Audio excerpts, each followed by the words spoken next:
Good morning, everybody. Welcome to the Daily Huddle on this beautiful Monday. Yesterday was Mother's Day, so I hope all of you guys enjoyed your day and celebrated your day and had a beautiful day. I know we did. And Charleston on the boat. It was beautiful. I'm Kimberly. This is Zach, my husband. And today we have Miss Elmire with us again. We'll introduce her again in just a minute and talk about the topic of the day, but we're finishing up our nonprofit series. And today we're going to talk about boards. So super excited. I know that's been a big question this entire series. So we'll talk about that. But before we get started, oh, you need my joke. That's right. You need my joke. You're right. Okay. All right. So because we're talking about board members today, right? And because we're talking about nonprofit boards, how many board members does it take to change a light bulb? Anybody know? You can't say it, Miss Elmire, because I already told you. I know. Any guesses? Any guesses? It takes 8. 1 to change the light bulb and 7 to distract the founder. You're welcome for my cheesy joke.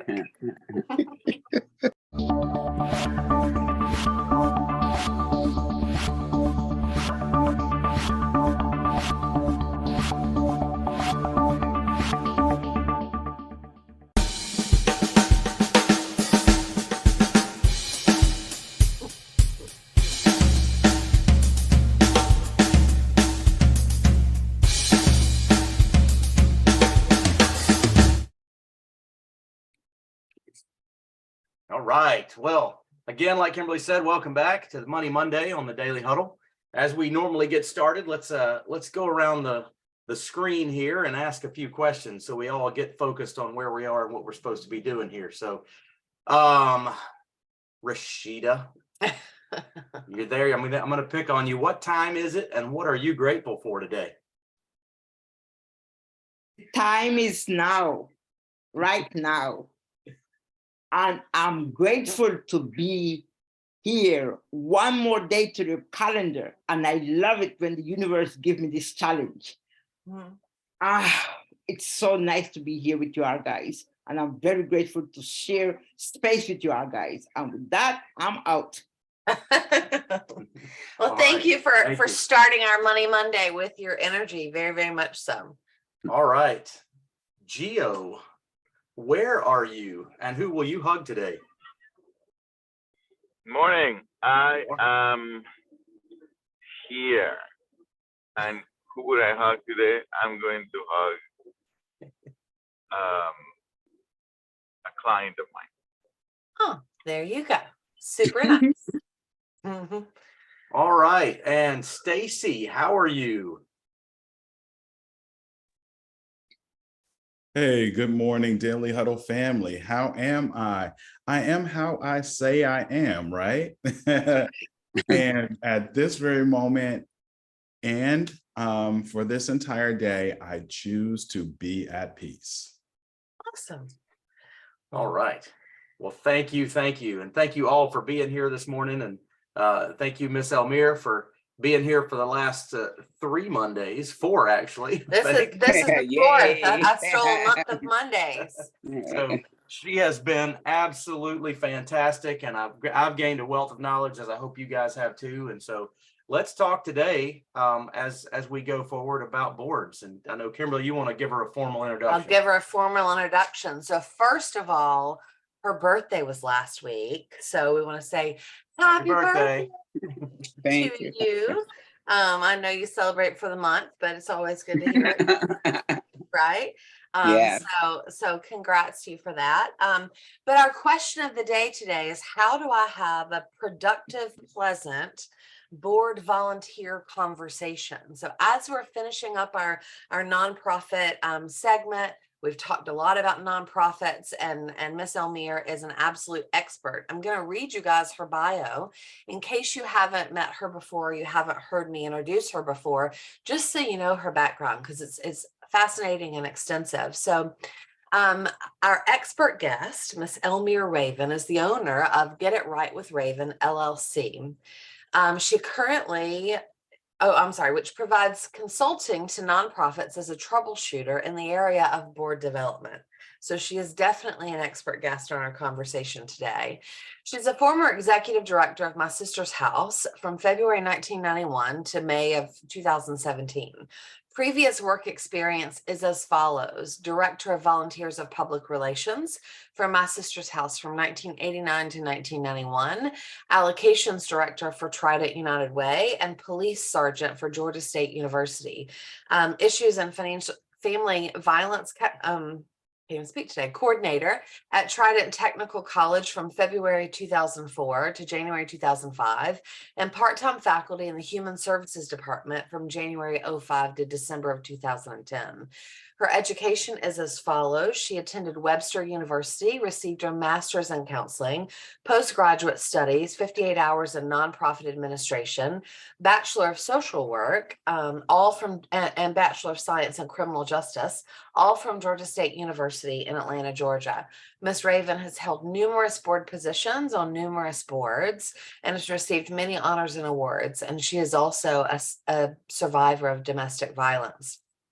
So with that grand introduction, I think maybe I've said our question today, maybe I haven't, but the question is, how do I have a productive, pleasant board/volunteer conversation? So let's do this. Start us off. Tell us what you think. This is going to have a lot of questions, I'm confident.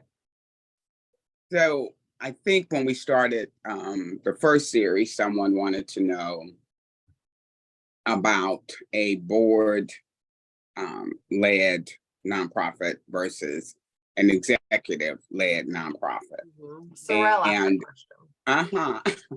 And most certainly the board should be leading that nonprofit when it comes to fiscal management, making sure that it's in compliance and that it's functioning within the guidelines of a nonprofit. The executive director is responsible for overseeing that nonprofit overall operation. So whoever that ED is, they have their responsibility, making sure the organization runs properly on a day-to-day basis. And the executive director and the board should be working together to make sure that it is a well-equipped and well-run nonprofit and that it's meeting its organization goals. Now, in case this discriminates, me and Kimberly, we served on the board together. And so we most certainly had some ups and downs as far as the board experience was concerned. And boards can be challenging. And we as volunteers that serve on that board, because we are volunteers, we're volunteering our time and our expertise. And normally we're there because we're bringing something to that board in the area of our own expertise. So it's key that the volunteer board members and the executive director works together. Now, as a longtime executive director of 28 years, I do know that the executive director does influence the company's culture and how that nonprofit organization actually functions, both internally and externally. Because what you do inside can also affect outside of your organization. I see Zach's mind is ticking over there. You have a question? I just think that I'm kind of trying to draw a parallel to something people that haven't been on a board would understand or would know. And I think about it's almost like when you take a company public, right? And you go from being a privately held company where I have control in all the decisions. Correct. To going into the public sphere where I now have a board that I'm responsible to or that I report to. It was my company. I started it. We took it and made it now part of the public realm, which is what these nonprofits are, as part of the public realm from that point forward. And now we have this relationship where I have a group of people whose responsibility is not to me as the founder or as the executive director. Their responsibility is to the funds. Their responsibility is to the organization itself. And having that relationship work together where you still don't lose that drive and desire to be successful, that's got to be a very difficult line to walk, to find people that fit all those different board pieces from responsibility, but also see the mission of the nonprofit. How do you start that process? Where would you go? Well, I think what, of course, needs to happen is you need to know what your makeup of your board is going to be and who you want on that board and what skills you need, and then you target those people. But I found that the biggest thing for me as an effective executive director was to have a relationship with each of those board members, a positive relationship, and to know what their skills are, what I could call on them for, how I could best lead them, and most certainly inspire trust between myself and that board member so that our communications would be effective and we would be able to make informed decisions about that organization. No one can work in a silo. It wasn't about me. It wasn't about them. It was about the organization that I worked for and believed in. So I think a lot of it is creating that culture, right? That's what you're talking about, is creating that culture, becoming friends with those people, making sure you're all on the same page, which is a lot of what you're doing out in the community when you're networking for your nonprofit, right? Creating friendships, talking to people, understanding who they are, how you can help them, so then they can help you, and just that mutual respect that you gain for each other. For some of these people either on the call or watching on Facebook, some people have a nonprofit, some people have been on a board, some people have heard about a nonprofit and say, hey, I want to do this one day. What if you're just getting started, or even if you're already in existence? How many, is there a number of people that you need on a board? Like, what's a good number? I know we talked before about a mix of marketing and attorney and CPA and different skill sets, but what about number of people? Well, when you do your paperwork, you have to put in a number. So I always recommend no less than 7, no more than 15. So you can have up to that number. But with 7, that would take care of your officers and the kind of core officers that you need for your board. Which is what? Which is president, vice president, secretary, treasurer, which could be a combined position if necessary. Okay. So technically you could have 3 or 4 officers and the rest would be board members, and you would go from there. Understanding that those people would also have responsibility for committees, but you can recruit community members to serve on those committees. And that's another piece. So you have to make sure you also know who those people are, develop a relationship with them, relationship. And you most certainly don't want to turn anybody off that would leave your organization and have negative things to say about your organization. And I was always one of those people, if I felt like, okay, there's a problem or issue, okay, let's talk about it. What can we do to resolve this issue for us to come to some amenable agreement? Or if we can't, then okay, let's at least part friends. Because you don't want anyone leaving that has a bad taste in their mouth, because we don't want to do that as individuals, not even in our own relationships. We may get rid of some friends, but we still don't want to leave and be like, oh my God, I don't ever want to see that person again. That's not what we want to do. So typically the structure, and obviously from my limited experience, you have your committees that serve on their committees, and then the head of those committees is typically a board member, right? Right. Correct. And then those board members come back to the board meeting. Talk me through a board meeting. Like, what does that look like, or what should it look like? What's the structure of a board meeting? So normally you would make sure, first of all, that you have a quorum in order to do your meeting. So if you have to take care of business, you can vote or do whatever you need to do. And how many is that? It depends on what you have. So if you have your 7, say if you 7 is it, then you know what your quorum would be. 5 or 4 at the most. 5 would be the better number. And but some nonprofits have went to consensus. So technically you're not per se voting. Everybody is agreeing on what you're doing. We've come to a consensus on whatever the issue is.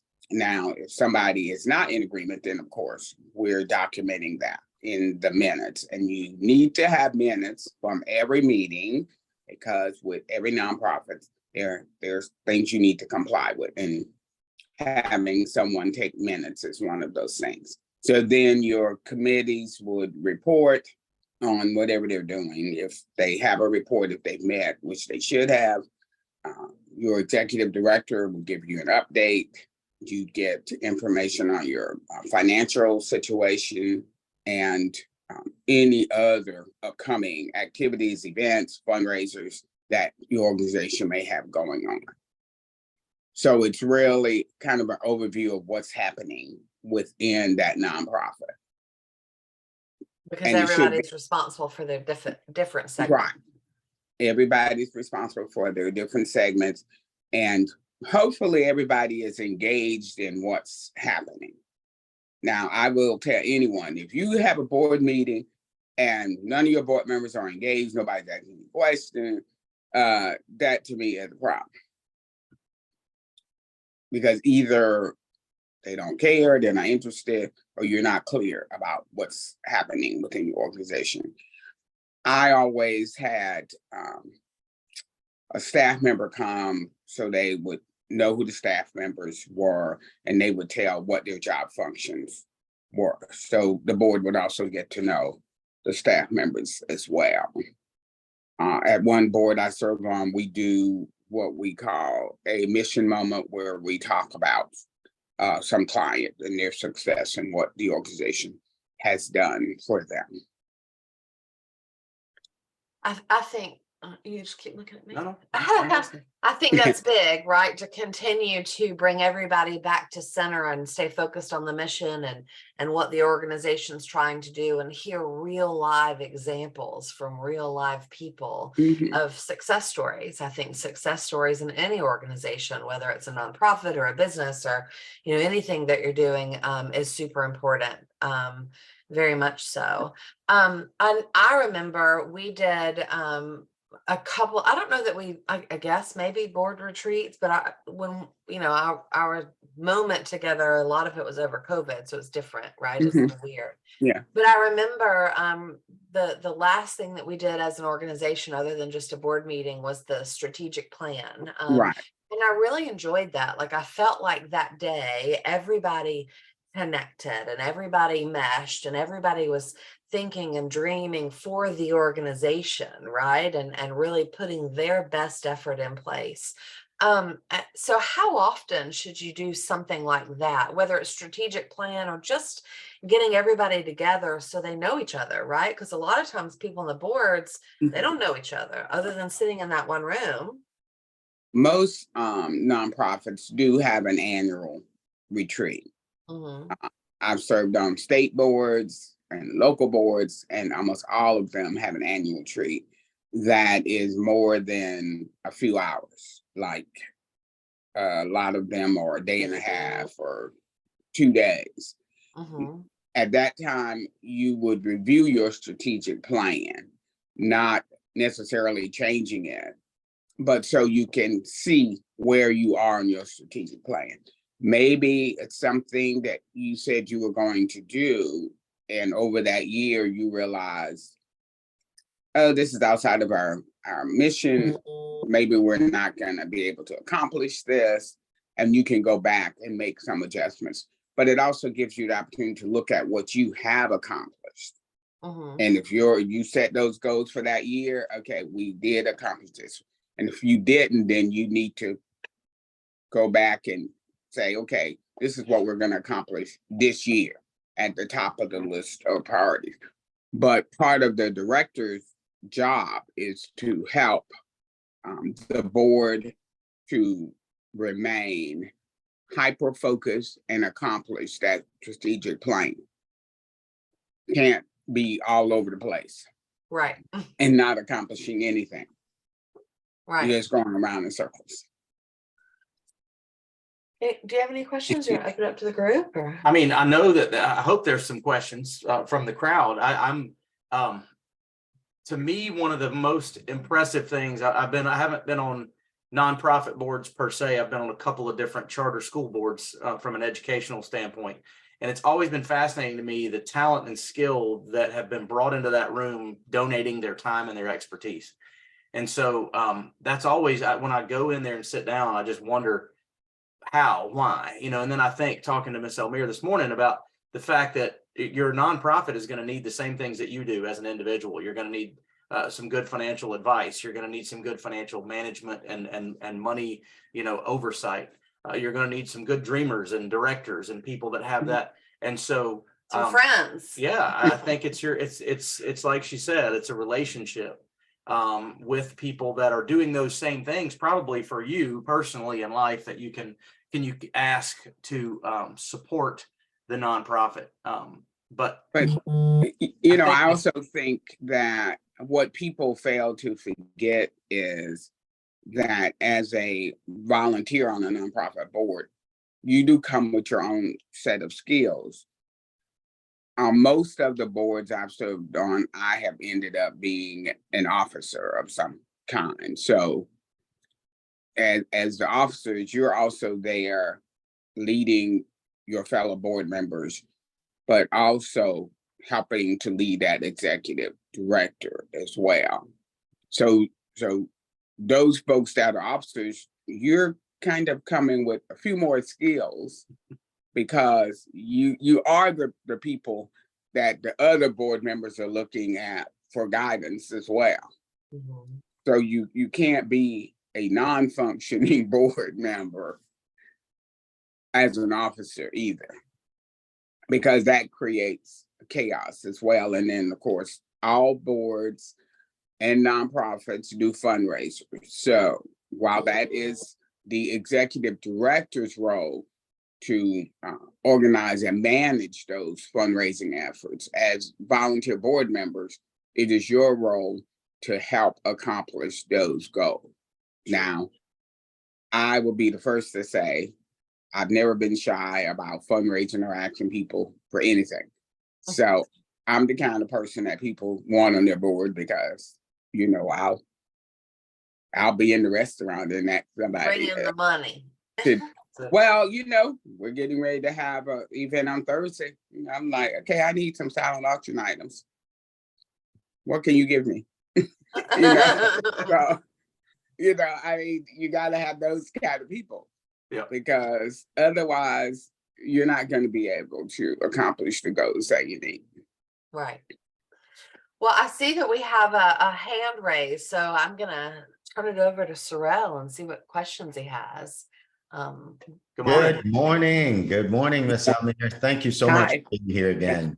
I have a two-part question. Okay. The first part is this. Regardless of the age of the organization, I've heard people use the term working board. Mm-hmm.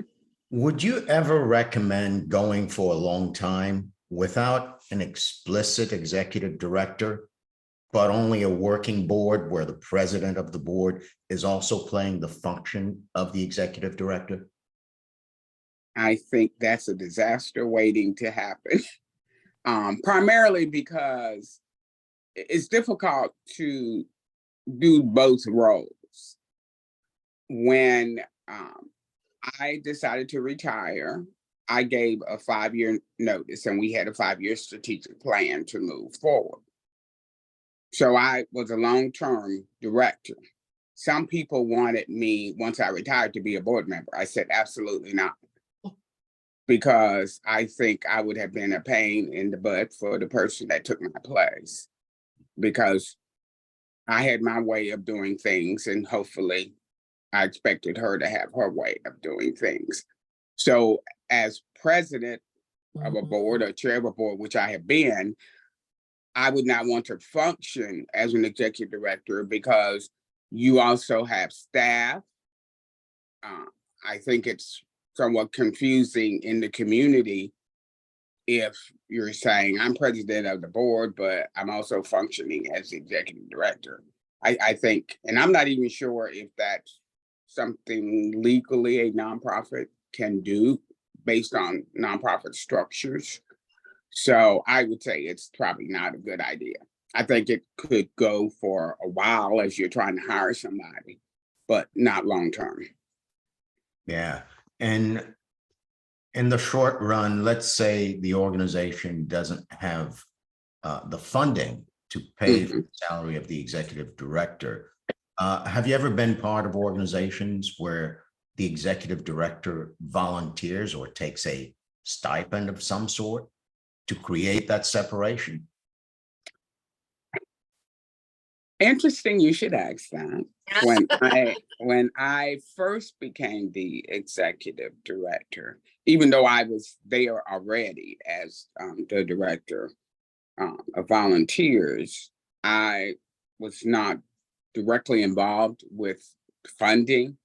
So once I became the executive director and started going through all that, I realized that it would be impossible for them to pay me at least through the first 2 months because we had grants that had not been reimbursed, a lot of internal things that were not done. So I to pay the staff and not myself until we were able to get all of our grant reimbursements in. Now, you can't expect everybody to be willing to do that because who knows what other people's circumstances are. I was, just fortunate that I could do that at that time. So there are some people that would be in a position to do that as long as people understand that from the beginning. All right. All right. And sorry to hog all of your brain power there, but here's the last question in this series. Would you advise not having a staff and relying exclusively on volunteers and committee members? If you are an extremely organized person and know the structure you want for those volunteers, I think it can be done. I mean, I've worked with nonprofits who only had the executive director. They didn't have staff. And the goal, of course, was to get a certain number of staff, but I worked with them to have a plan to get there. Because if you're the executive director, that means you're overseeing the organization, you're doing the programs, you're hopefully writing grants. So you're doing the whole 9 yards. And everybody doesn't have that multitude of skills. So you just have to make sure that the volunteers you're surrounding yourself with are reliable, dependable, and that you have a viable volunteer training program as well in orientation. Thank you. You're welcome. Well, you are absolutely a wealth of knowledge, and we appreciate, like I said, you giving us a month of Mondays, because this is it. This is the fourth one. Yeah. And today we are out of time, guys. But if you have nonprofit specific questions and you want to reach out to Miss Elmire, her email is ravenelmire yahoo.com, and that's on our Facebook page as well. So please do so. Again, from us to you, thank you so much for giving You're us welcome. your time, You're and welcome. your knowledge and your expertise, and for joining us for the last few days. Yes. Absolutely. Well, guys, as we go out into our day today, we started strong with some great answers to our questions. So let's remember our 8 tenets: love, laugh out loud, stress less, take care of your body, eat mostly plant-based, give, sleep, move, and check yourself before you wreck yourself. Make sure you take a pause, guys. Have a fantastic day and a great week to follow. So we'll see you same time, same place tomorrow on the Daily Huddle. Okay. Have safe travels. Bye, guys. Thank you. Thank you, Elmira. You're welcome. One love, guys. One love. One love. Buenos dias. Thank you, everyone. Thank you, Ms. Elmire.